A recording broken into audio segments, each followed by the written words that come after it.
I don't know if I can pull this off here or not.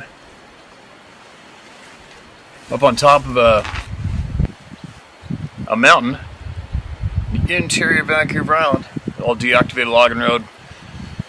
Can't see much sign if anybody's been up here recently or not. It doesn't look like it. In between rain showers. I don't know if that wind's licking that microphone and the camera too much or not. I don't know.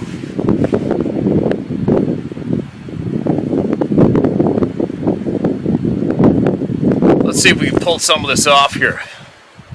Maybe. Or maybe we should go down to the rainforest. Maybe we should do both. Let me see if I get one email shared while I'm up here. Steady breeze picking up. As soon as I hit record the camera, there wasn't any breeze here when I first got here, of course, right? Whoa, this is way too long for right now. Maybe down below. Maybe I'll go in the timber. Well, here's a short one. I'll read this one quick. We'll see how it goes.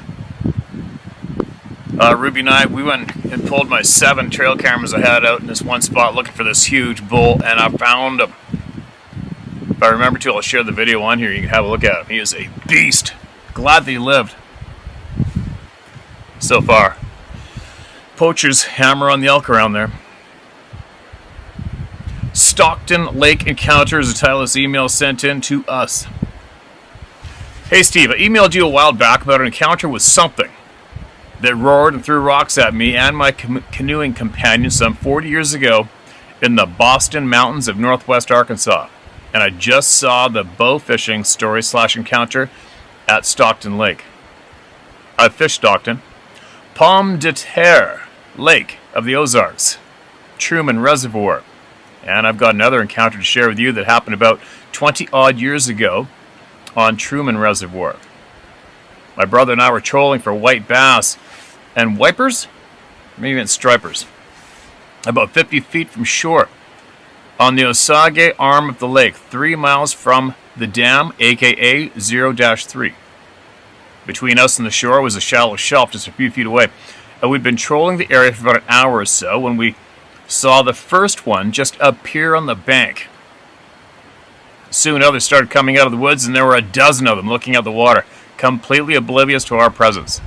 Then, one by one, they just waded out into the waist-deep water and started splashing around. We sat on the boat, disbelief of what we were seeing, not 50 feet from us. A dozen young Mennonite women with milkmaid hats on and their skirts pulled up between their legs, taking a dip in the lake, just being silly.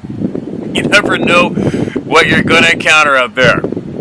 Steve Alt, Independence, Missouri. Nope, you never do you? There you go. Good share.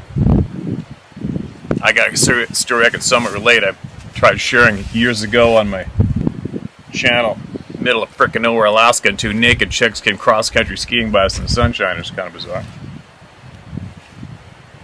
There you go. That was a funny one. But like you said, you never know what you're going to see out in the woods, right?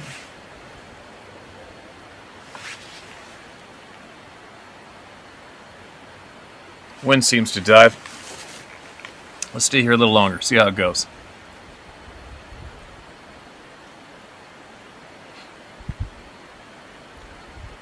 This email is titled My Sabe Encounters.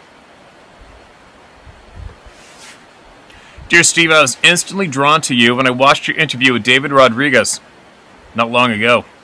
What an awesome and brave role model you are, showing what an authentic, divine, masculine protector looks like. Our world needs you now more than ever. Feel free to share my name, Pamela Gordon, for this is my truth, and I own it completely. Pamela, thank you for the kind words. Appreciate that. God, this bug, get out of here. I've always felt more at home in nature than in any public setting, and spent every possible moment in the woods as a child. My first encounter with the Sabe happened when I was 12 years old. My parents had just purchased a cabin on the Snoqualmie River at the base of Mount Si in North Bend, Washington. The whole family, including aunts, uncles, and cousins, were up there for our first trip. We all worked the first day clearing the overgrown driveway, clearing the upper half of the driveway, enough for all to park, then called it a day. and after dinner, as everyone got ready for bed, I asked to sleep up in our van, parked about 200 feet from the cabin, back up where we had been clearing brush all day. Since the cabin was full to bursting, it was agreed. And my dad walked me up there, got me settled in the back of our van, then walked away with the flashlight, leaving me in total darkness. The kind of darkness that you can't even see your hand in front of your face. I listened to his heavy footsteps fading into the night, thinking, well, I'm stuck here till morning for sure, feeling really alone.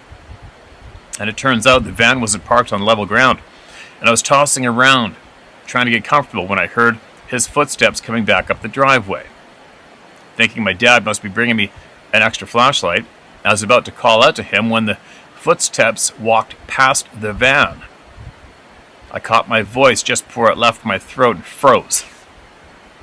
The heavy footsteps walked about the length of the driveway. The part we had cleared earlier, then headed back towards the van, stopping every so often. At one point I closed my eyes, then regretted it because I was afraid to open them again in case someone was looking in at me. Not that I could have seen them anyway because it was so freaking dark. At this point the footsteps walked back, past the van, headed a short distance into the woods, and to my complete horror, it started digging with a shovel. Big, full scoops. All of our tools from earlier were still laying around along the driveway. Shovels, machetes, axes, pruning shears, etc. It's worth noting this was happening in the early 70s, and at that time there was a serial killer on the loose who would be later caught named Ted Bundy. But I was sure at that moment he was digging my grave. That I was terrified doesn't even come close to describing the level of adrenaline pounding through my veins. As the digging continued, I tried to get my brain to work for me, imaging the driveway from my location to the cabin.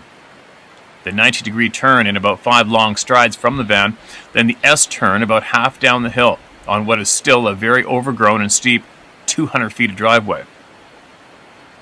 The digging started to slow down, then paused for a moment, then picked back up for what seemed like hours, as I imagined myself sprinting down that driveway to safety.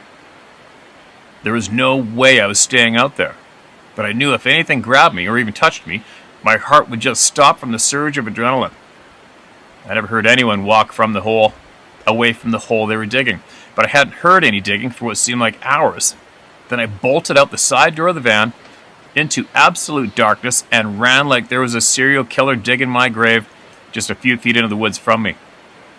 I'm still not sure how I did it, but I made it down that overgrown, twisting driveway at a full run and bare feet, unable to see without anything even brushing my skin. It was like some primal ability overcame me, thank God. It wasn't until the next day, when we were back home, that it occurred to me that there could have been a man it couldn't have been a man using one of our shovels. There was no light. He was walking all around the parked vehicles and digging in total darkness, and that's when I joined the Club of No Return, though I didn't know it by name at the time. I knew that was Sasquatch. There was no other explanation. It took me years to stay at that cabin overnight again, but I did it eventually.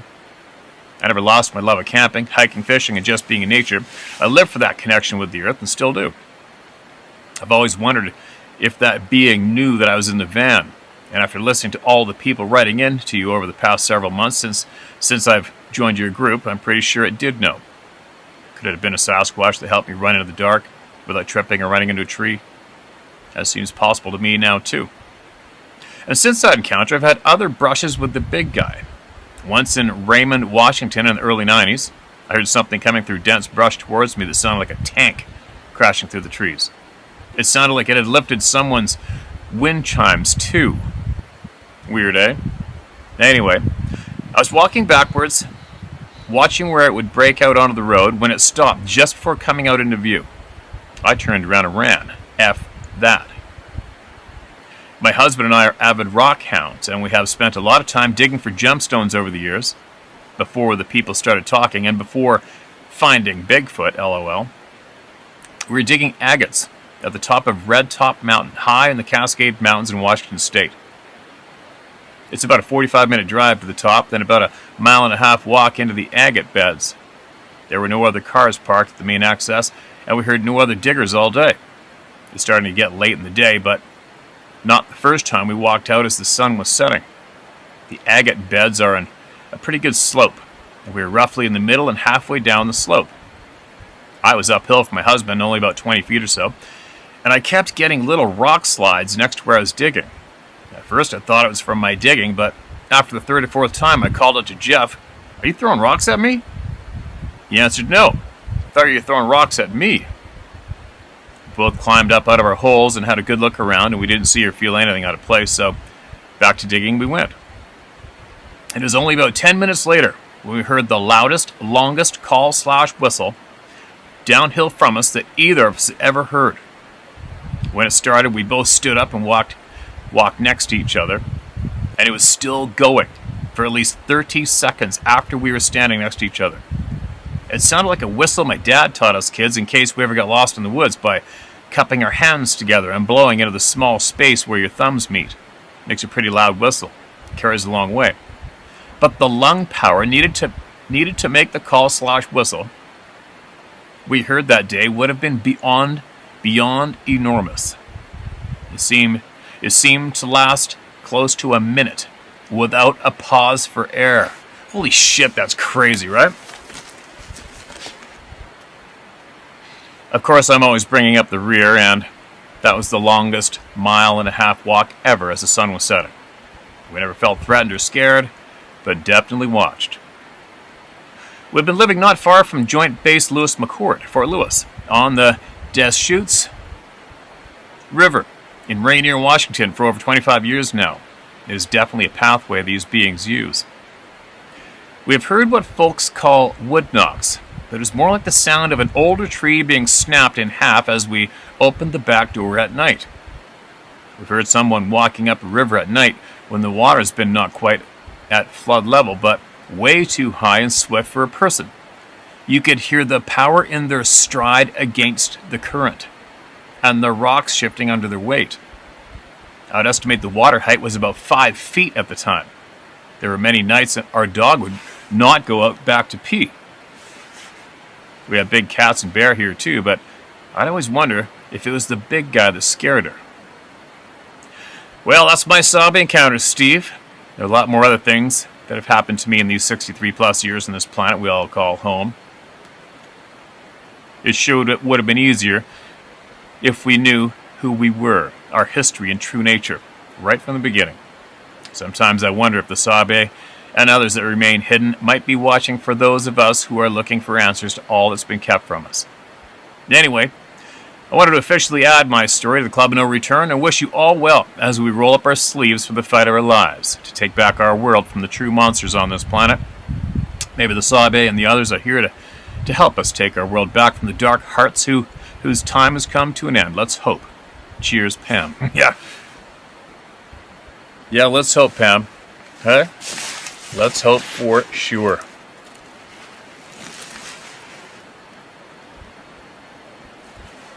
I think this battle between good and evil has been going on for quite some time. It's just coming to a bit of a head now, isn't it? Yeah.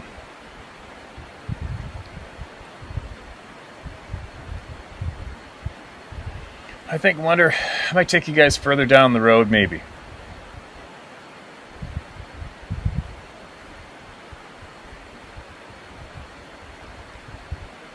There's a freshly broken tree across the road. The front was coming up. Didn't make sense to see it there. Only about 8 inches thick. Green. Snapped in half, about 15 feet up. Hasn't been any snow here at all. It's funny, you just notice those odd things though, right? Whatever. I had a thought the other day about the bright lights. And how many hundreds of people have seen the bright lights accompanying sightings of these people, or these people coming from bright lights, or these people somehow turning into bright lights. Right? Sounds crazy? But what do? Nothing I can do about it when it gets reported thousands of times. I can't change that. I didn't make it up. Do I want that to be true? I don't know. It's hard. It's just so hard for us to wrap our simple human minds around so much, right?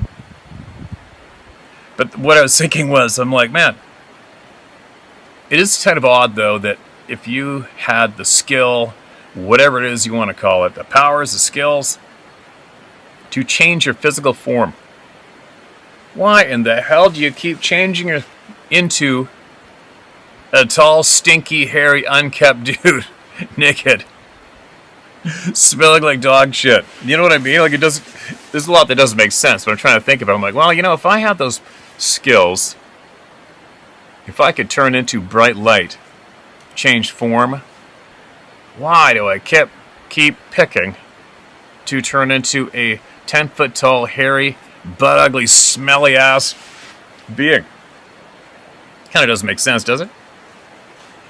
Of all the things you could morph into, if you have that skill, or do you have that choice? I don't think so.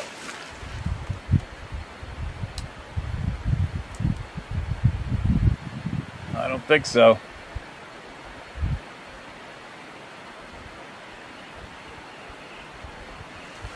All right, I'm going to take you guys somewhere else.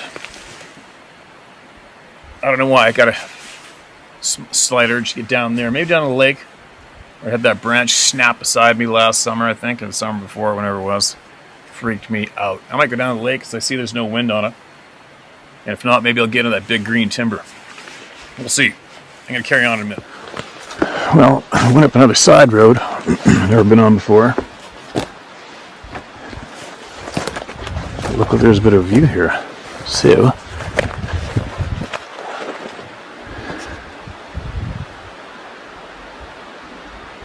thought I'd have a look.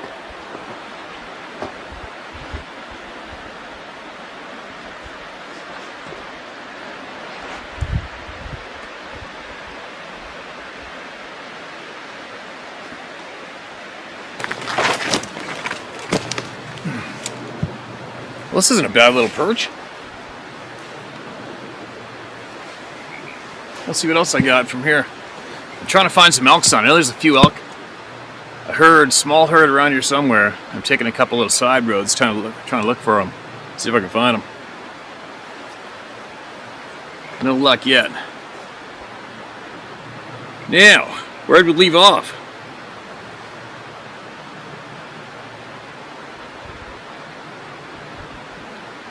Bit of a noisy river down to the right, but it's not too bad, I don't think. Hopefully you can hear me.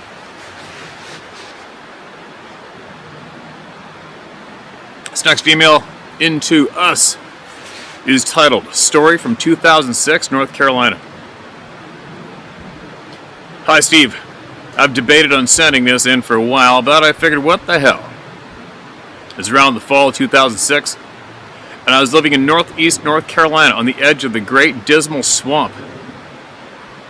I was outside shortly after dark, and I heard eerie screeching sound, and a lot of tree branches breaking, big ones, coming from the woods, half an acre behind my house. The hair on the back of my neck instantly stood on end, and a feeling of imminent doom overcame my entire body. I always have a sidearm on me, and I'm well trained in its use, but I knew at that moment it would be absolutely useless to me. I knew what I needed to do, and that was to get inside and quickly. It was like a nightmare. You know, one of those ones where you try to run but you're semi-paralyzed and can't. It seemed like it took hours to get inside the house. When I got inside, my wife at the time looked at me and asked me if I was okay because I was ghost white. I told her there was something enormous in the woods behind the house, screaming and breaking trees. She heard it from inside the house and thought it was just me messing around outside. Now I know there are bears and wild boars in the area, and I've seen both on numerous occasions, but the biggest black bear I've seen was probably 300 pounds at best, and no way capable of breaking trees and making the sound I heard. I went into the woods the next day to investigate, and I found several trees about 14 to 16 inches in diameter broken clean off at about 6 to 7 feet up the trunk. Needless to say, I avoided the tree line after dark from that day on. I never seen it, I never looked for it, and I don't even know for certain what it was. But I know it was big, powerful, and didn't like me being outside that night. honestly don't want to know what it was, but I suspect that we already know. Keep up the good work. Thanks for listening, Anthony. Welcome to the club, Anthony. One thing that I'm curious about, and I know it won't make a difference in anything, but out of all the people we hear, which are numerous, that are here sound like a tank going through the woods, breaking trees, but rarely do we have anybody send us any pictures of that destruction line, the line of destruction through the timber.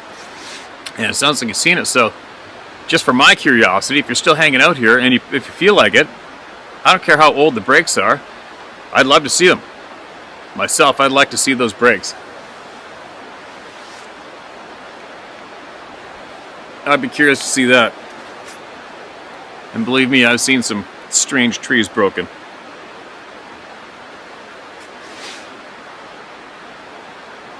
I'm going to read one more, then I'm going to take you guys down to that lake. Hopefully there's no wind down there. Evicted from the woods, the title of this email sent in to us. When I just heard Jeremiah's story in Missouri, I knew I had to share mine. So many similarities. Unsolicited guess. My first encounter was about 34 years ago. I'm 53 now, and I was about 20 at the time. Me and one of my close hunting and fishing buddies decided to do a night fish for big bass at a very remote pond in northern Pennsylvania. We got there about 2 hours before dark on a beautiful, clear, warm evening in late June. We had the whole place to ourselves all evening, almost. And after we had taken the boat out of the back of my truck and placed it at the water's edge, we set up a propane lantern on a picnic table and heated up some beef stew my buddy had made earlier. We just ate and joked around for hours, while the radio turned down low, sitting in the glow of the lantern beside the pond. With a radio turned down low, sitting in the glow of the lantern beside the pond. About midnight, I wandered over to the boat in the darkness, just to make sure it was ready to go. I stood by the boat for a moment, looking up at the beauty of the starlit sky. I've been coming up here my whole life. At that time, because I loved the pristine wilderness, listening to the all-night creatures playing their music and gazing at the stars. Knowing you're 40 miles from civilization just added to the experience. Through all the sounds of the forest, my peace was slowly interrupted by a sound that didn't fit in. And as I began to focus on the intrusive sound, I started to get a chill up my spine. I was young at the time, however, I grew up next to the forest and spent all my free time playing, hunting, and camping, etc. in the woods, and especially loved being there at night. So I had no fear of the dark, nor did my buddy. I realized that what I was hearing was the sound of very big rocks hitting the pond in deep water. I fished there for years. I knew where all the deep points were in the pond. Where I was hearing the splashes were toward the center of the pond. I quickly called my buddy over and said, "Listen." After about 3 slashes, he turned toward me and just mumbled, "What?" Oh, typo. After about 3 splashes, he turned toward me and just mumbled, "What could do that?" Those splashes are like 40 yards from the bank, and suddenly the splashes stopped, and we went back to the picnic table, back to the light. We speculated for a few minutes about what it could be, and then laughed it off. We started making plans for how we'd locate and catch the big bass we'd come there to catch, and then we started hearing something moving in the woods from the direction along the bank nearest the splashes, which was about 100 yards away. We turned off the radio and realized the forest had gone dead silent. We sat listening for a moment down along the pond where the trees were sparse and very little ground clutter. We could now tell it was getting closer. So I grabbed my spotlight, but we couldn't see anything moving. And I said, maybe it's a bear that smelled the stew from earlier, or maybe it's just deer coming in for a drink of water. The sounds of heavy footsteps started to spread out and multiply, and I said, there's more than one, whatever they are. The longer we listened, the more we realized they were slowly moving in and creating an arc around us. And they were definitely bipedal. We started spotlighting again. Nothing. When they seemed to be within about 20 yards, we started hearing objects being thrown in our direction. A few minutes later, those objects pine cones, stones, and small sticks were landing near our feet.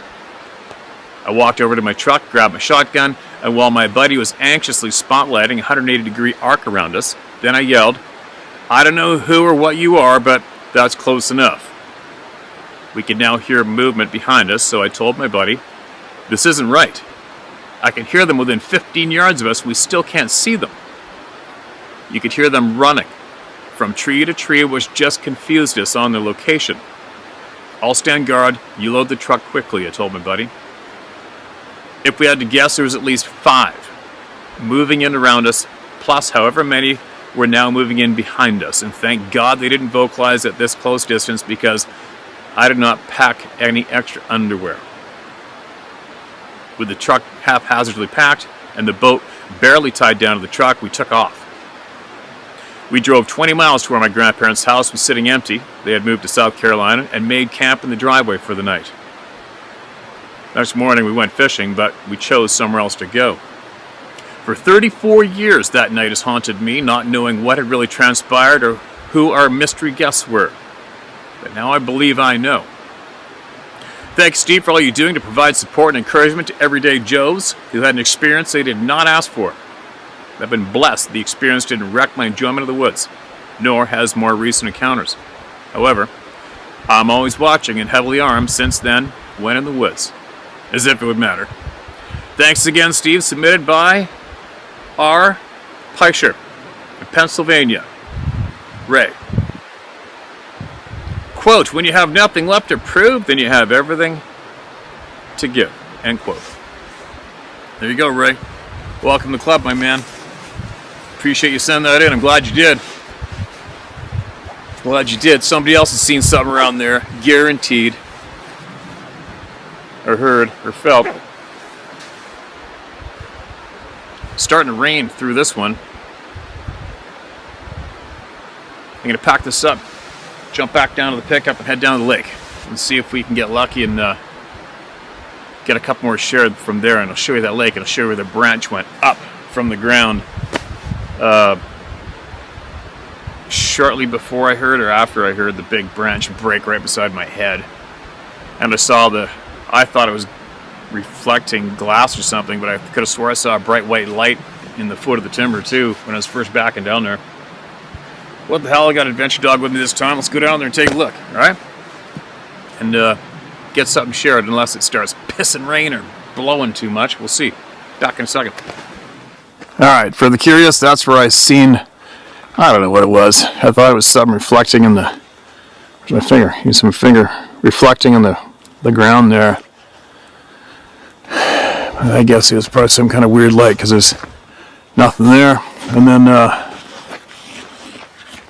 right in there is where it sounded like a branch about the size of my wrist popped in half. But it was like it happened right here. Like right here. And I was right here.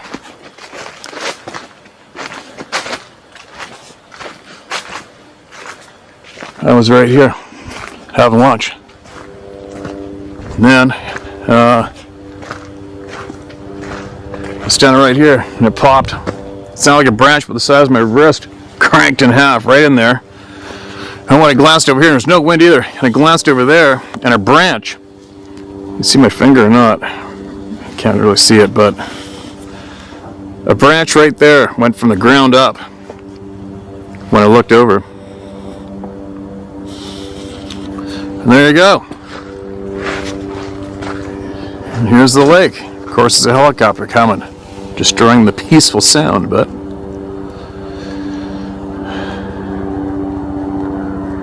I'm going to get a couple more emails heard here. Alright, so got adventure dog on a rope, sniffing around. Got my crooked glasses that I think I bent. Whatever. And we got more voices to be heard. Now,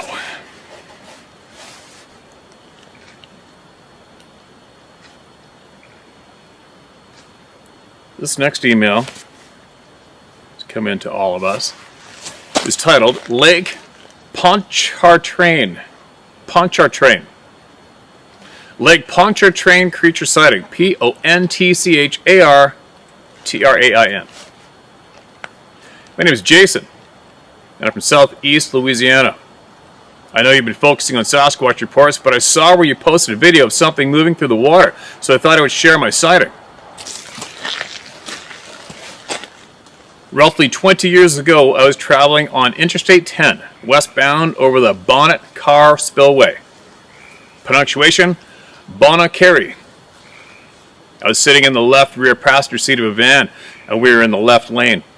It was about midday, and the weather was beautiful, and little to no wind. I was looking out at the water, and slightly ahead of us, between the two interstate bridges, I saw what I thought I saw. Hold on a sec. Ruby, come here. What are you doing?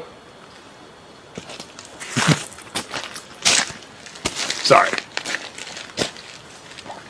Sorry. I was looking out at the water, and slightly ahead of us, between the two interstate bridges, I saw what I thought at first was an alligator. All I initially saw was a head break the surface of the water moving parallel to the bridges.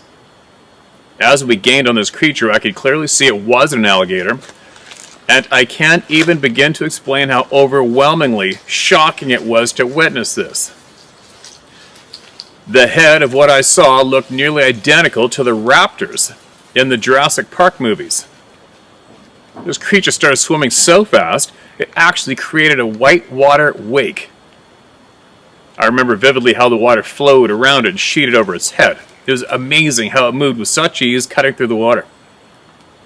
When we got up, even to where it was, and while passing it, the creature turned its head onto its left side and started opening and closing its mouth as it swam, and all of its sharply pointed rows of teeth were visible. I could only see about a foot of its neck, the rest of its body not visible. It had what resembled a heavily textured hide that was dark gray in color. And let me reiterate, this was not an alligator. I was born and raised in southeast Louisiana. I've been around alligators and eaten enough alligators to know when I see one. Matter of fact, at the time of this sighting, I lived in a house where sometimes I would have to run a basking alligator out of my yard so I could fish.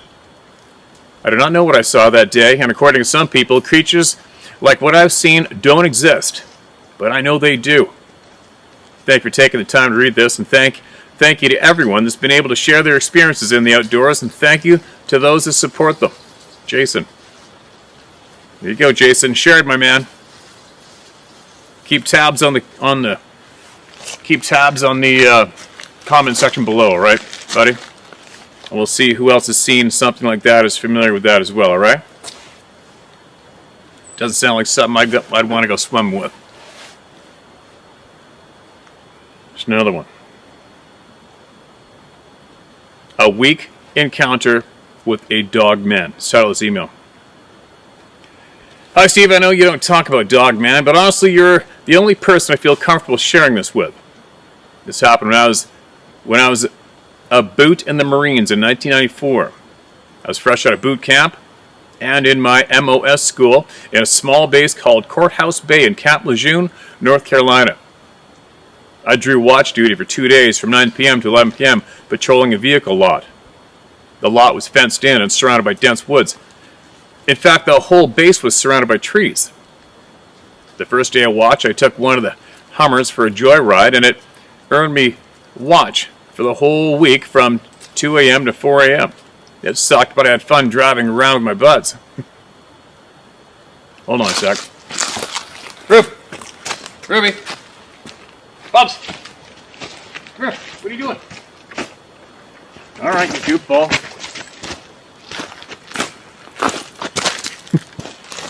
Sorry. I guess I'm just an watchful dad. She blended into the trees. I didn't see any movement. Sorry. The first couple of days, I started seeing dark figures moving around in the woods. The woods were a training area with trails and scattered .60 caliber machine gun pits. I assumed they were Marines doing night exercises. especially when I noticed red glowing eyes the size of flashlight lenses. We used red lenses on flashlights for nighttime, so it made sense at the time. And then I began seeing these figures inside the lot. They were fast and moving around and behind vehicles. It was unsettling. And I began posting myself underneath a bright floodlight. These lights were very bright and smack in the middle of the lot. I felt a little safe under the lights with my flashlight, radio, and nightstick. And by the end of the week, I was very tired and barely made it through my shifts. I found an unlocked van that was parked up against the fence. I jumped in the van, set my alarm for an hour, and crashed hard. I woke up to the crackling sound of the radio.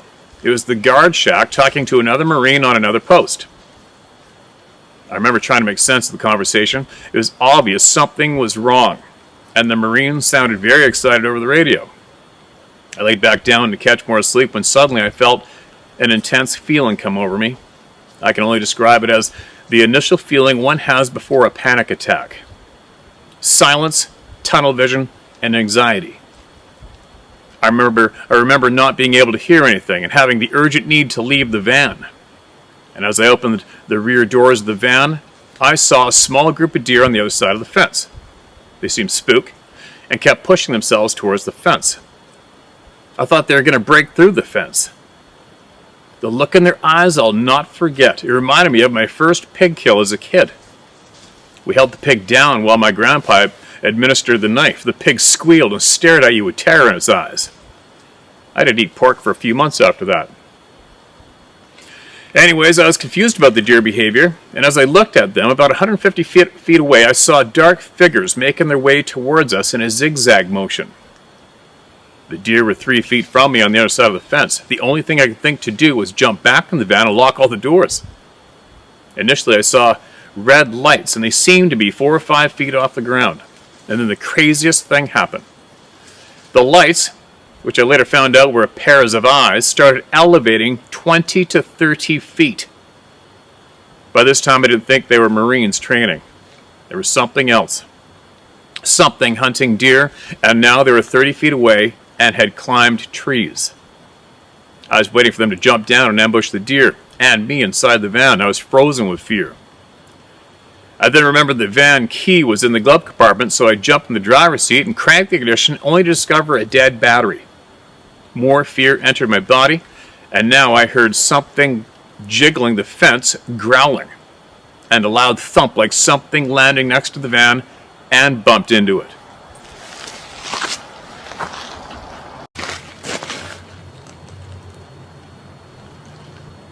I double-checked the door locks and braced myself, and suddenly, bright vehicle lights appeared on the lot. It was the sergeant of the guard who had come. I didn't understand why, since I still had an hour left in my shift. Nevertheless, I was happy to see the lights. He called out for me on the radio, and as he was making a U-turn underneath the floodlights, I jumped out of the van and made a run for it. I heard a growl, and remember not looking back, just running. I made the 50-yard dash in 3 seconds. I jumped in the van, and the other 2 Marines on watch were in the van, and nothing was said on the drive back, which was odd. The other 2 Marines were as pale white as me. We arrived at the guard shack, and I was dismissed, and the other 2 were told to stay behind. It was very strange afterwards. Watch duty was canceled the following week, and the base was full of rumors about a wolf monster. The whole time I was waiting for any news of meetings, but nothing happened. The whole time I was waiting for any news or meetings, but nothing happened. I continued with my school until graduation. I never left the barracks after dark, and I never saw those other 2 Marines. I went on to serve for 4 years and never looked back.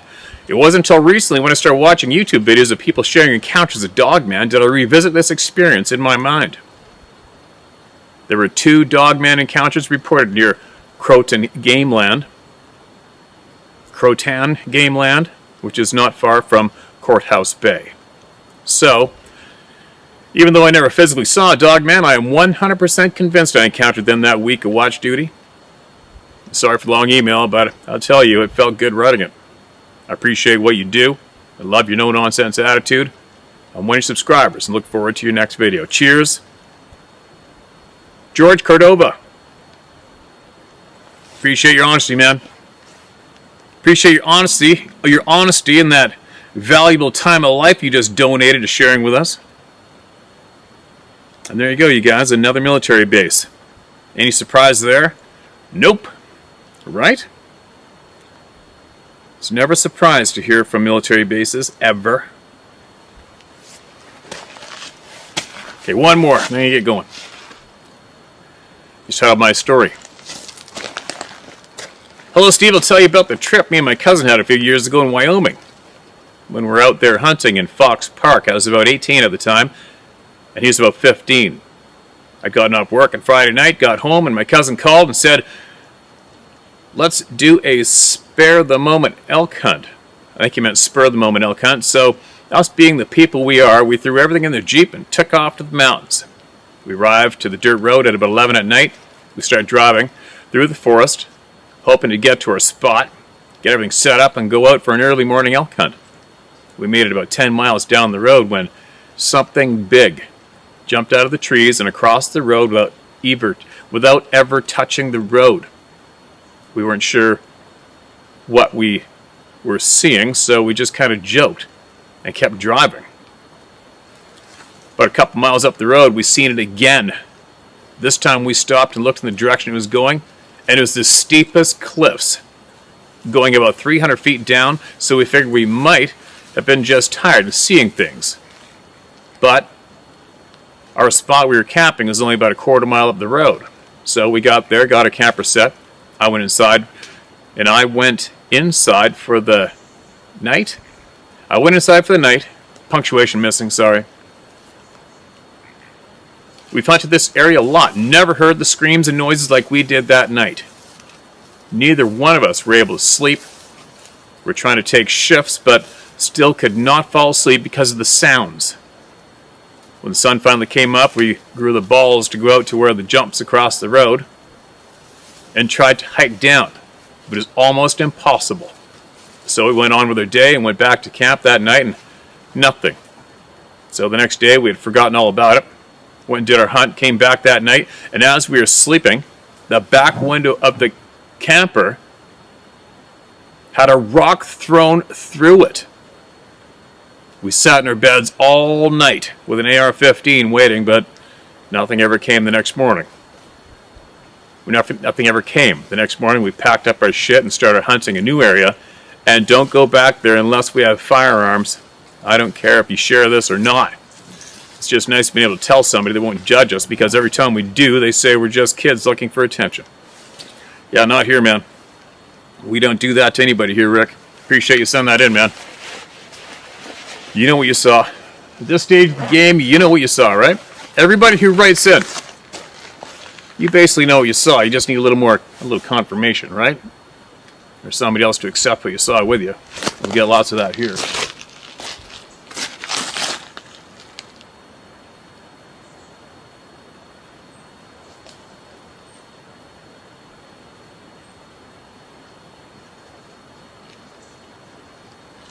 Oh.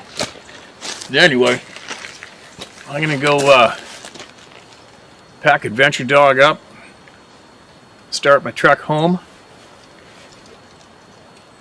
Got a few things to do at home, and start packing all my stuff to go on the big trip, the big solo trip to the north again. It's already good, a fair amount of snow up there. It's getting pretty cold.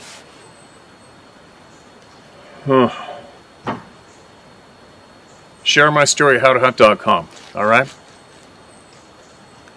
Keep sharing it. Keep sharing that truth. It's very, very important you do. Believe it or not, it is very, very important you share your truth. And you don't need the government. Trust me, you don't need the government to do shit for you. All you need to do is hear from all of us. All of us together, the people, right? It's about all we got. All we got is each other, the people. Another helicopter. Busy place. Alright, I'm out of here. I'll be back tomorrow, I hope.